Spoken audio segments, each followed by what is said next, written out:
third. I was going to say if we get Mirage again, it's the same map pool for Mousesports they were happy with against Hellraisers, which would then be 3 brawly maps with some of the most brawly teams in the whole world. But we will end on train a little bit more strategical. Ooh. But that's where FaZe had that heartbreak, if you remember back to IEM Katowice against Fnatic. I know that's some time ago now, but I would still be hurting. I'm still hyped for the first two. The fact that we get Cash and Dust 2 between these two, FaZe and almost mini FaZe, essentially, just going to be clashing, butting heads, crosshairs on heads. It's going to be exciting. We'll talk more about it in just a moment. But first, we're actually going to hear from the players again as we prepare for our third quarterfinal here in Stockholm.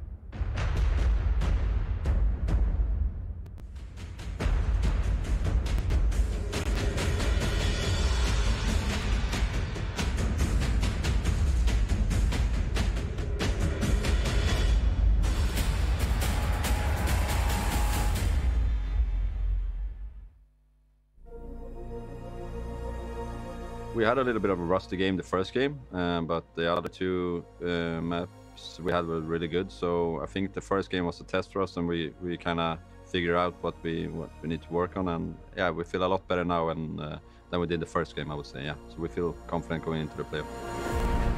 It's all down to Carrigan. How much damage can he do before he falls? The answer is at least one. Oh, 3! They stack up for him! They're getting over each other's feet. Oh no, it's gone horribly wrong. A complete collapse as Carrigan claims 4. Molotov gonna force Nico back a little bit. Now it's gonna start to spread to him. Tries to time back in again. Beautiful shot. Oh! Snappy goes down 2.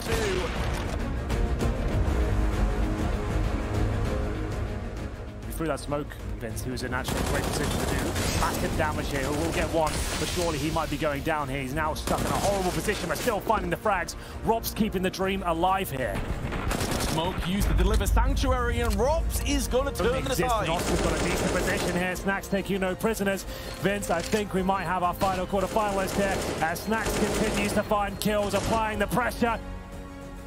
Beating Gambit and HR isn't that big of a deal, but playing in the playoffs is just what makes us comfortable, and in the end it's just will make us feel much better as a team. For this tournament we had a boot camp for 1 week. We tried to just get back into form and get our communication back together, and also go through some old and new tactics and stuff like that. The arena is super cool. I hope to see many people there. If there's a lot of people, it's going to be so cool to be there. Something I always wanted to do, to play in front of a big Swedish crowd, and now I have the opportunity, so yeah. I'm ready, FaZe is ready. Are you ready?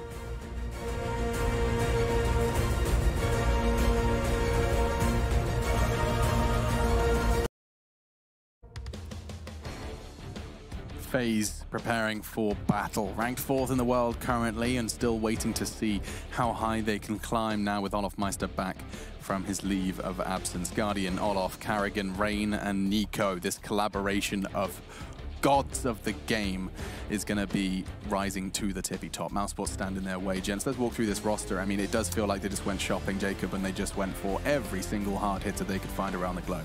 I sometimes still find myself feeling a little bit, how is it even possible to gather a team with so many superstars in one single team around Carrigan? It's ridiculous to look at it, right? You have Guardian, who used to be the best AWP in the world. You had Olof Meister, who used to be the best player in the world. You have Nico, who arguably is the best or one of the best players in the world. You have Carrigan, who's known for being one of the best in-game leaders in the world. Now we have Rain, who I think is the best player on the team, who's not, the best player in the world. I love that. How does that work? I love that you just did that list and then rounded it out with, oh, and Rain, who's actually probably the best player on the team. Exactly. It doesn't make sense. There's so much skill and so much know-how on this team on how to win Counter-Strike and how to win matches. The tough part about this team, obviously, is to make it mesh and make it work together. And that's where I wouldn't say they struggle, but that's where they still can get better. They're like the Megazord of Counter-Strike. Or maybe like the Captain Planet. I don't know which one. I prefer Megazord. For the Megazord, they would just come together. Yeah, Carrigan's the head. You've obviously got... so they all start gluing together. Yeah, Nico and Guardian as the arms, and then Olof and Rain as the legs. That's a perfect analogy. Yeah. Lock it in. Or it's like what's the thing from Yu-Gi-Oh? Exodus? Whatever. Too many references. I'm too much of a nerd.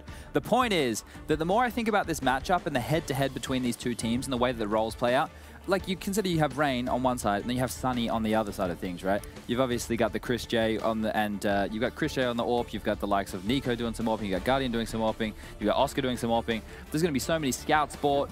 I was just thinking about the maps and how these are going to play out, all the different roles that we're looking at, and it has the potential to actually just be a banger. The problem is, the skill ceiling of the individuals on FaZe is just higher than it is on Mousesports. Oh, yes, whilst I do agree, when you look at this roster, I mean, take a look, we got 4th and 5th ranked from the HLTV ranking going up against each other here. However, asterisks definitely get added. Snacks. Damage, he's just setting himself up to try and play the position for the team, and you don't necessarily need him to be a star when you have the likes of Rops, when you have the likes of Sunny, but you do need him to contribute and not be a support player, because if they wanted a support player, they would have just stuck with Sticker. So this is where I think, you know, with more growth, he's going to find himself within the team. But this is a big stage game, and maybe that's where the Snacks of old may come out of his shell a little bit more. And the more you think about it, I feel like the more you think about it, it is sort of like a discount phase in the Mousesports. It is all these star players meshed together, different nationalities. They all have their high peaks, maybe a little bit younger, a little bit more unexperienced. You know, Rups is a fairly new guy to the team as well, and a fairly new guy to the scene. But when you think about it, it's just a cheaper version of FaZe, right? So the skill is there, the potential is there, but when it goes toe-to-toe and against each other, I just feel FaZe is a little bit more expensive. Here's the funny thing. I have the same thought against Mousesports. They're a young team. But I was talking to LMBT about it. He's like, the only young player on this team is Rops. Everybody else is like 24 or older. Like, Sunny looks like he's quite young because we haven't seen him playing at the top level for a long time, but he's 24 years of age, right? He's not considered an old player by any means, but he's in the middle of that pack. And Snacks has a lot of experience, of course. Chris J is 28. The guy's been playing forever. You know, he's a 1.6 player. He's been playing CSGO since the beginning. And then obviously you have Oscar, who he's a veteran of FPL, but he's also, you know, he's been playing Counter-Strike for a long period of time. Yeah, 27 years of age. They're just not as experienced on the big stages by any means. But it's not out of reach for Mousesports. Of course, there are some win conditions that we'd have to lay down. You can see the stats, or rather the odds, are definitely in FaZe's favor, and there's no one denying that. But if everything goes to plan, I want to understand how Mousesports would forge a win here, Chad. Is the fact that they picked into Cache, right? Because historically they were good on the map, but they would never choose it. There was like, they had a couple of huge victories. I remember they like slammed Astralis on like 16-2 or something, and then people were scared to play them on that map, and then they never really needed to practice it. This tells me that it's one that they've prioritized, maybe specifically for this matchup, which is a really good sign, because you know LMBT does his homework, and they can see a way to exploit this FaZe clan. That's where the win condition has to be. I can see it going the distance. Obviously, if they win their map pick, I can't see them winning Dust 2. I think the FaZe are just going to be too strong, especially with what we saw from Nico yesterday. Yeah. So the cash is the question mark, but overall, your prediction, what would it be? Oh, let me crunch the numbers here. FaZe Clan 2-0. Wow, you got some supercomputer there. Computer. That's insane. Okay, Jacob, I'm sure you don't need any of that.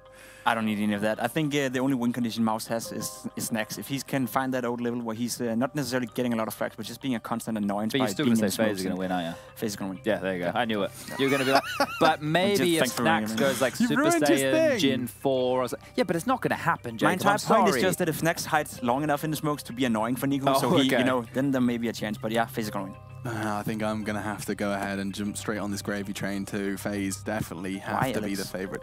Because... he likes gravy. Because, Jacob, this is FaZe Clan. This is FaZe Clan playing for not only the comeback kind of energy, especially when you've got big tournaments around the corner, you want to start strong, but also this is FaZe with the appetite for $1 million. And you've got a Mousesports who, though they have recently looked good over in E-League, over in Atlanta, they still haven't. I mean, the fact that they looked a little sweaty versus Hellraisers, and they were being worked by Hellraisers who had Woxic fresh off a flight trying to perform. I'm losing my faith. We'll see. They can convert me for sure, though. You're smart.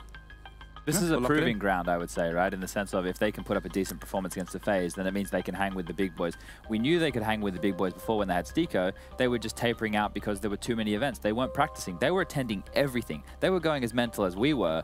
And when they should have just taken a break and actually practice a little bit more, they would have been great. Now they just need to build back up to that point. And talking of mental, Twitch chat, let's go ahead and check in with what they have been saying with their votes. We do see 71 to 29. Looks like we've sided with the majority here. I think that's spot on. Yeah. I think that's a fair adjustment of the game. Yeah, 70-30. I think if I forced you to put odds on it, you probably would be around the same, chat. Yeah, I think just the win conditions for Mouse is everybody has to show up where the win condition for FaZe is. maybe 2 people have to show up and they should still be able to take this one pretty comfortably. Let's not forget that FaZe did look kind of crap against that was a lifetime ago. Don't worry about that. That's 2 days ago, Chen. That was 3 days ago. Ever since then, we have seen, especially Nico, but FaZe Clan definitely seem to have got rid of any of the shakes that they started this tournament with. But we're going to find out how it does play down. Or play out, excuse me. But before we do jump in with your casters, a reminder of Strafe, one of the sponsors here for the CORSAIR DreamHack Masters. And if you're interested in grabbing it, you can follow your favorite teams, you can follow your favorite players, and you can see exactly when they're going live with their stream, what games they're up to, and everything in between. That's the Strafe app, and these are your casters. We've chopped and changed them just a little bit. We have Henry G in the ring with Mr. Vince Hill. Gentlemen, you've got an interesting one here. Oh, we really have. And the fact we've got this map pool as well, Vince, we've got 2 hard-hitting teams, 2 fast-paced maps coming in, Cash and Dust 2. I think that's the most exciting element of the whole thing here. Mousesports are finally warming up in the tournament. We saw Snax have a decent performance. Sunny's looking electric. But FaZe, can they be toppled at this point? It's really hard to say. I mean, they did kind of touch on this in the desk a little bit. Both teams have looked shaky at parts, but the FaZe we saw yesterday was a cut above. Although Mousesports also, should be mentioned, they played pretty solidly, but it was against the Hellraisers with Voxic just coming back. The economy was a little bit dodgy in parts too, but I think we are definitely poised for what could be a sick best of 3. I absolutely agree. It's going to be a lot of fun. We're just getting ready. It looks like we're just going to get all the players on the server. Mousesports just connecting still. The analysts seem to think it's going to be a 2-0, so that means they have to take Cash and then Dust 2. Do we feel like, to be fair, I don't really see that much of FaZe's Cash. I haven't seen much Cash this tournament, to be fair. Mousesports surely feeling confident in this one. Jacob seems to think that Snax could be the pivotal factor.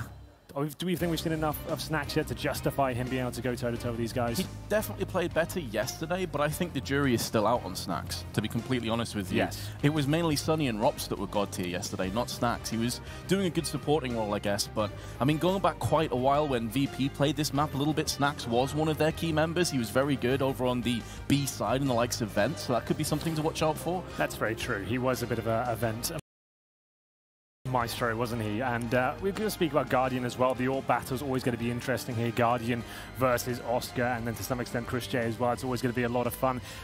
Guardian, famously when he's in Na'Vi, didn't ever play Cash. It's still a map there. He's only been playing for about a year and a half at this point at professional level, which is quite weird to consider, but he's definitely taken to it very well in recent months. I'm excited to see what he can do. Oscar, I don't think we've seen the very best of him this tournament. He's definitely not been bad, but the skill ceiling we know he has is definitely not being realized at this point. I don't think he had a couple of awkward moments yesterday.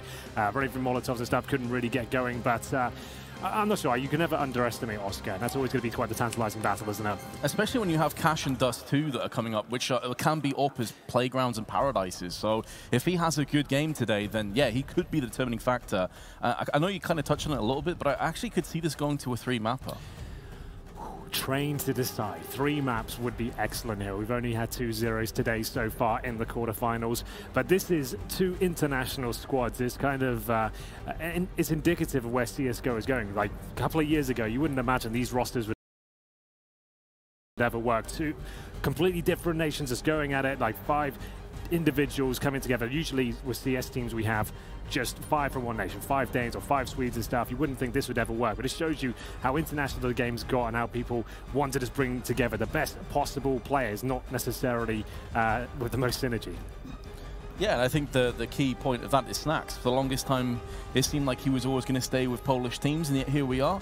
And I know a lot of people would say, are the rest of VP going to follow suit? I guess only time's going to tell, but we've had the knife round come and go, Henry. We're getting close. We are getting very close indeed. Looks like Mousesports will be starting on the CT side of Cash. You can see the huddles coming through. Olaf Meister returning in his home city, looking to put on a bit of a clinic here today. I hope he can perform. He used to be one of the absolute best players on this particular map. I've casted some absolute godlike performances from him.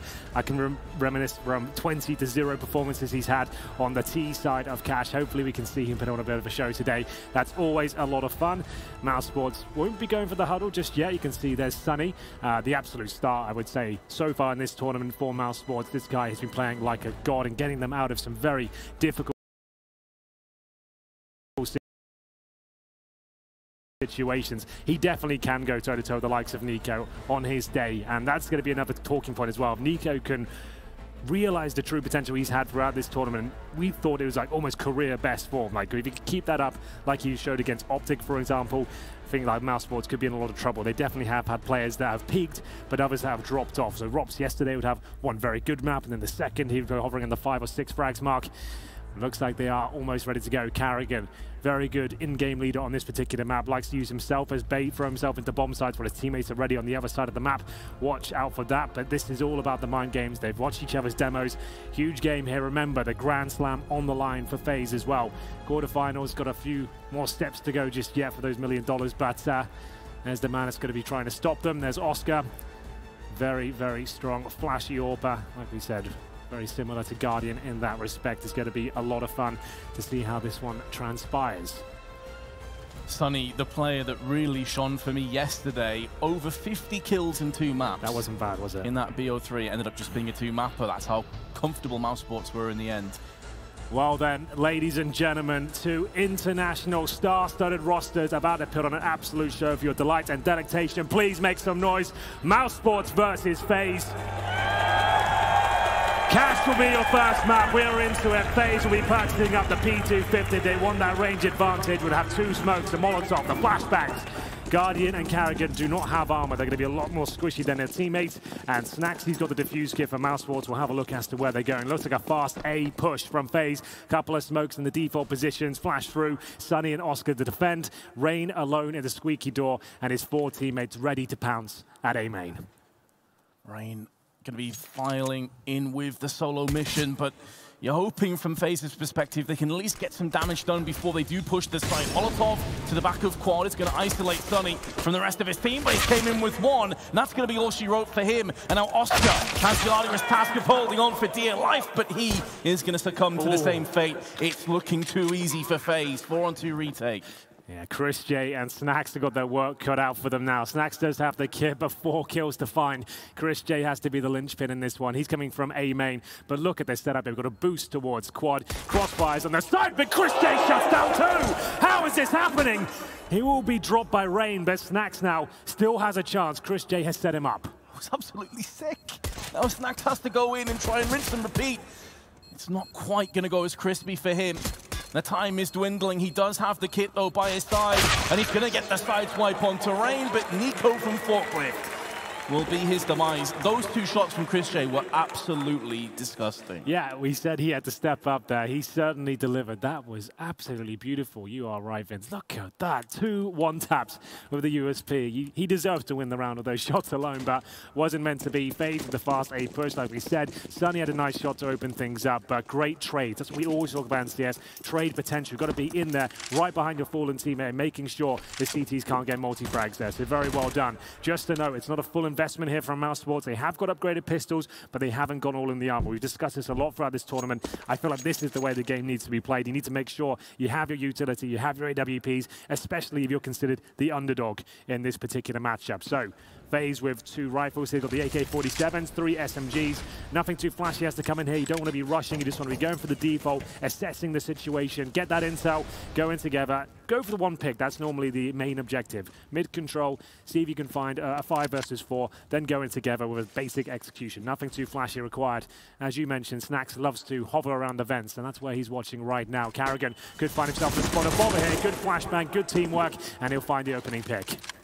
Should be converted into the bomb plan and indeed the round victory. No CTs currently on the B side, so will be easy picking. Sonny, Chris J and Rops have just got to bide their time and maybe try and save these pistols for the next round. 2 Deagles, of course. As you say, not investing too much, especially when you have a team where you're expecting to see at least 2 ops in play. Chris J, Oscar and Snax can all use the gun to very strong effect. Chris J going to be making a move through, though. He has the USP, it's the expendable weapon. He doesn't save it, no problems. On the hunt to just take somebody down and hope the bomb will do the rest. But it seems that FaZe will navigate their way out of this second round without any losses. It was quite nice, wasn't it? That's pretty much as good as it's ever going to get for an anti-EQ. Remember, it's not the force buy from Mousesports, so you've got to take it with a grain of salt in that respect. They don't have the armor. They are going to be dropping like flies, especially to those MAC-10s and UMPs. But it's up to Rops now to try and save his team. I don't think that's going to be happening. Meister snips him out towards Quad, and it's just Sunny now. He has got Kevlar, so it's very beneficial that he can save that into the next round. And he certainly will. There we go, 2-0 for FaZe though. As we get into round number 3, should be pretty much the full league here. Maybe a couple of P250s considering they didn't spend too much cash in the previous round. But FaZe, pretty much rinse and repeat, Vince. Just default the start, get that mid control, split towards a bomb site, one person watching the flanks. Pretty much all you have to do. You want to be using a utility. It might seem like a waste of cash, but you just don't want to risk giving anything away. If you give some of the players on Mousesports an AK-47 for free because you've been a little bit careless, that can snowball out of control very quickly. A player like Sunny in the right position could find 2 or 3 frags very quickly. That sounded like a kill, but it's just right through the wall there. Only does a little bit of damage. Yeah, but it's from Rain and also Snack. Snack's down to 34, courtesy of a grenade. And it is going to be a set play onto B. Rops up close to the P250s, not going to be able to get too much done. And although Snacks did do significant damage to Guardian and Rain in the end, it's not going to stop them from getting onto the bomb and getting another round under their belt. However, it's all about the next round. Well, we're expecting to see more firepower in play. Sunny, the Antique Eagle at this stage, has been around for a while. In a 1-on-5. Any damage he can do will be a nice juicy bonus. But this will be FaZe taking a brisk 3-0 lead in the first map of Cash. Sunny, once again, the last player remaining, Desert Eagle.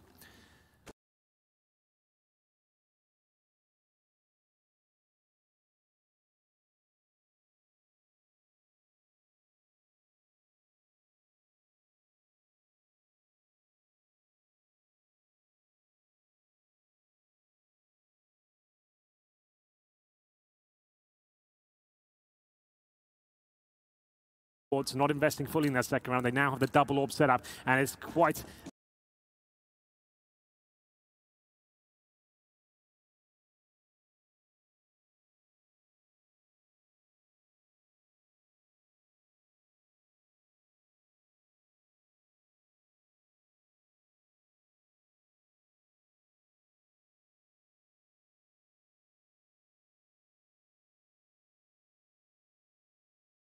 The kneecaps and the ankles. From the top of the smoke, there goes Oscar onto Guardian.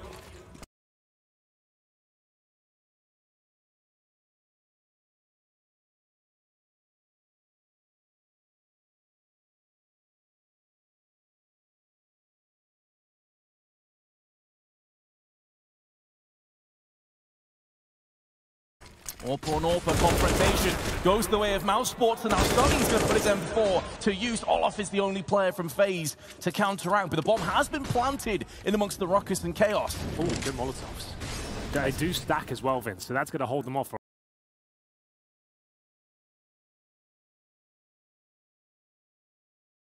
I have to say, though, if you think about it, the fact that Mousesports had no kids, as soon as those Molotovs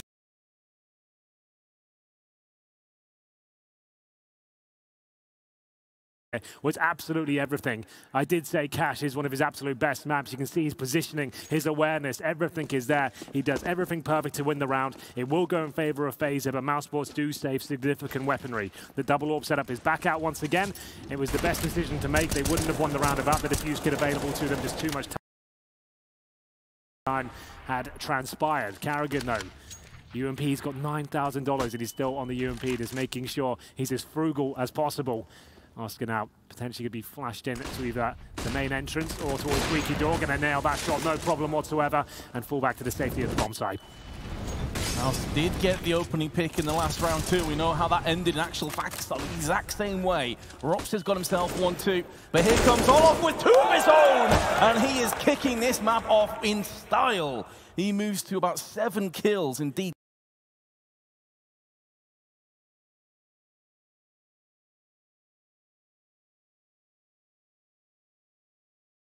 7-3.